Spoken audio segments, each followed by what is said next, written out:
The New Gate ay isang Japanese light novel series na sinulat ni Shinogi Kazunami. Ang novel ng anime na ta ay nagsimula pa noong taong 2013 at na-publish lang ng taong 2016.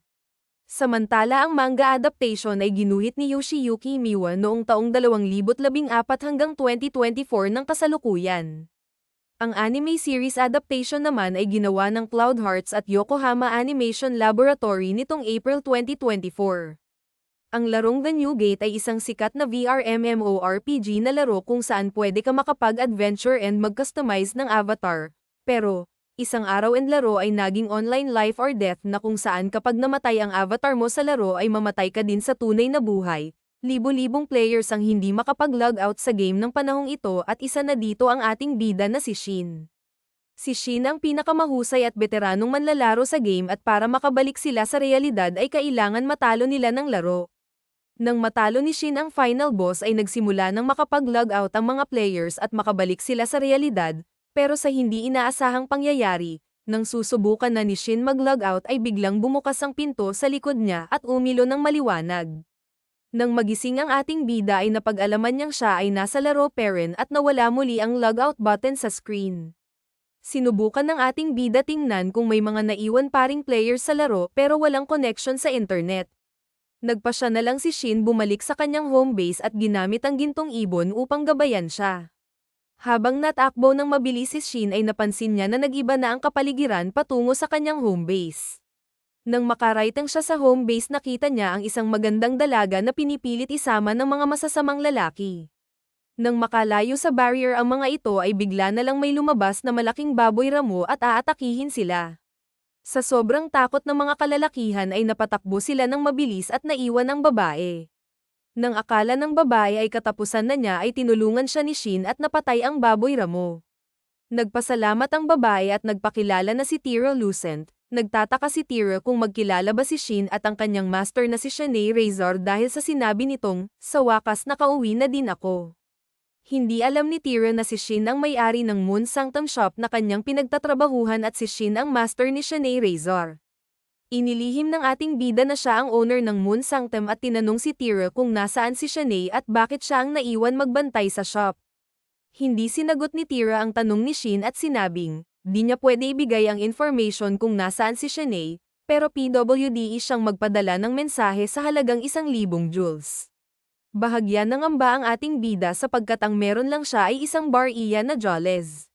Sobrang nagulat si Tira, at tinanong si Shin kung sino ba siya at mayroon siyang space inventory kasi limitado lang ang meron nito sa mundo kagaya ng hari or elders.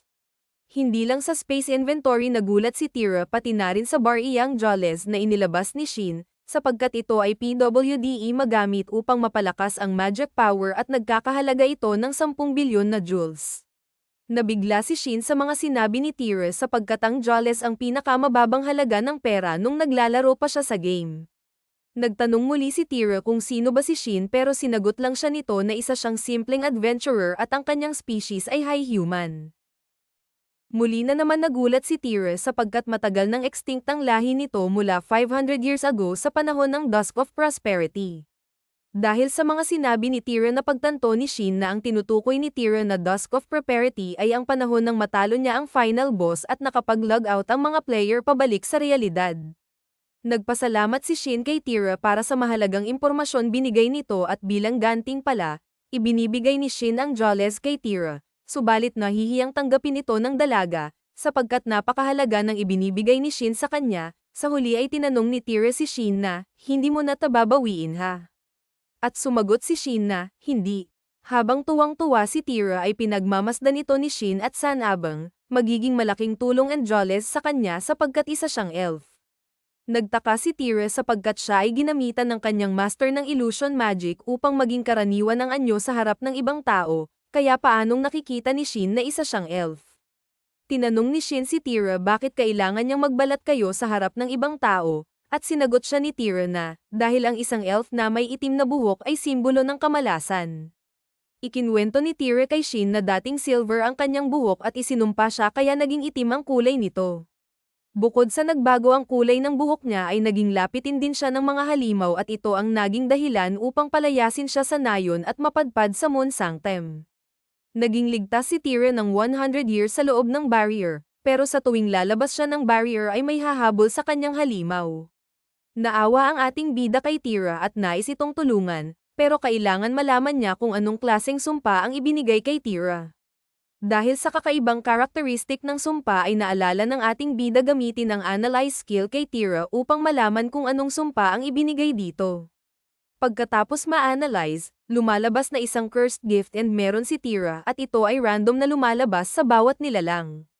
Wala pa rin pag-asa sa mata ni Tira dahil kahit alam na nila kung anong klaseng sumpa ang meron siya ay hindi ibig sabihin magagamot ito. Masayang sanabi ni Shin kay Tira, alam niya kung paano lulunasan ang sumpa. Itinaas ni Shin ang kamay sa harap ni Tira at nagsimula gumamit ng skill na Purify. Nang matapos ang gamutan, nagtaka si Shin, sa pangta kahit matagumpay ang proseso ng gamutan ay iilan lang sa buhok ni Tira ang bumalik sa pagiging silver. Kahit ganun, labis itong ikinatuwa ng dalaga, kasi matagal na niya hindi nakikita ang natural na kulay ng kanyang buhok. Dahil wala nang sumpa si Tira, sinubukan nilang lumabas ng barrier at naglakad sa kagubatan. Wala nang halimaw ang nahabol kay Tira at matagumpay silang nakalabas ng gubat. Napaiyak si Tira nang makita muli ang kalangitan sapagkat 100 taon na siyang hindi nalabas ng barrier. Nang makabalik sila ng Moon Sanctum, tinanong ni Tira si Shin kung ano ang plano niya sapagkat matagal pa bago bumalik ang kanya master.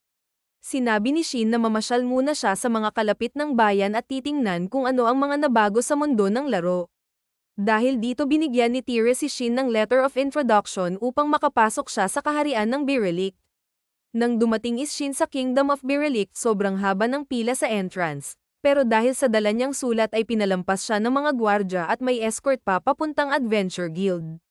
Nang makapasok si Shin sa Adventure Guild ay agad niyang kinausap ang magandang receptionist at sinabing, gusto niya mag-register bilang adventurer. Itinuro kay Shin na umakyat sa second floor upang magpa-register. Pero nagtaka si Shin sapagkat kamukha ng second floor receptionist and first floor receptionist. Sanabi ng second floor receptionist na magkapatid sila at ang nasa first floor ay ang kanyang older twin sister na si Celica at siya naman ay si Silica. Pinag-fill up si Shin ng form at siningil ng paunang bayad upang mabigyan siya ng guild card. Nanatili si Shin sa guild ng buong araw upang intayin ang kanyang guild card at sa pag-iintay niya napansin niyang ang mga gamit ng advertorer ngayon ay puro mababang klase ng kagamitan hindi tulad ng panahon niya. Habang nag-iintay inalok ni Celica si Shin ng pagkain at pabulong na tinanong kung totoo ba na may dala siyang introduction letter galing Moon Sanctum at kinumpirma ito ni Shin. Dahil dito naglakas loob ang guildmaster na si Barloxheim kausapin si Shin, ang guildmaster ay walang paligoy-ligoy at sinabi gusto niya makita ang sulat na dala ni Shin. Nang ilabas ni Shin ang sulat ay nilabas din ni Barlox ang sulat na hawak niya at pinagpatong ang dalawang liham. Nagmagdikit ang mga liham ay bigla itong umilo at ito ay isang patunay na totoo ang dalang sulat ni Shin. Inexplain ni Balex kay Shin ang kahalagahan ng sulat na dala niya. Ang sulat na binigay ni Tira ay napakahalaga sapagkat PWDE itong gamitin upang pumasok sa kahit anong nasyon sa mundo. At tinatanggap ito ng lahat ng guild sa mundo nang walang kahit anong pagsisiyasat at PWDE niya rin itong gamitin upang makausap ang hari ng bawat nasyon. In short, isa itong super VIP pass. Lihim naman namangha si Shin dahil naging isang kilalang tao pala sa buong mundo ang kanyang assistant. Habang iniisip ito ay sinabi ni Balex na may mga nagtatangka na kawin ang ganitong klase ng sulat upang magamit sa masama at kung hindi kaya ni Shin protektahan ang sulat mas mabuti na sirain ito ngayon sa loob ng guild. Matapang na sinagot ito ng ating bida na wala dapat ipag-alala si Balex sapagkat alam ni Tira na maaasahan si Shin at maabilidad ito kaya pinakatiwala sa kanya ang nasabing sulat. Sumang-ayon si Balex sa sinabi ni Shin at nakipagkamay. Makalipas ang isang araw ay nakuha na ni Shin ang kanyang guild card at dahil bago siyang member ang rank niya ay G, ito ang pinakamababa na rank para sa isang adventurer. Pwede niya ito pataasin kung siya ay makakakumpleto ng trabahong ibinibigay ng guild at makakolekta ng points para mag-rank up. May napili na agad ng trabaho si Shin at ito ay ang pangongolekta ng damong hilt na ginagamit sa paggawa ng mga potion. 3 oras nang naghahanap si Shin ng damong hilt pero wala siyang makita, akala niya magiging madali lang ang trabaho sapagkat ito ay pang beginners lang. Nang tumingin si Shin sa radar ay may nadetect itong halimaw ng paikot-ikot lang, kaya kanya itong pinuntahan agad. Nang malapit na siya sa halimaw ay nabigla siya sapagkat isa itong high-level skullface jack na hindi dapat nandun sa beginner's area. Bigla niya naalala ang usapan sa Adventure Guild, na noong isang araw mayroon daw inatake ng skullface jack at namatay. Dahil dito napagdesisyonan ng ating bida na paslangin ang skullface jack upang wala na itong mabiktima pa.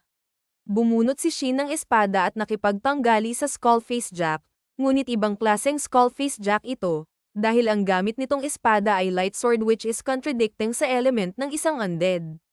Muling sinugod ng ating bida ang skullface jack at matagumpay niya itong nabigyan ng mga sugat, ngunit ang espadang dala niya ay unti-unting nasisira. Dahil dito, nagpa siya si Shin na tanggalin ang power limiter na nilagay niya sa sarili upang matalo ang unique skullface jack. Sa muling pagsugod ni Shin, matagumpay niyang nahati at nabasag ang magic core ng unique skullface jack dahilan upang tumaob ito sa lupa. Dahil malakas ang pagkakahiwa ni Shin sa skullface jack ay tumalsik ng malakas sa ere ang light sword na hawak nito. Lubos na nang hinayang si Shin sa espada pero masaya niyang dinampot ang drop item na naiwan ng skullface jack. Kung hindi ka pa naka-follow sa aking page, baka naman pwede mo ko suportahan.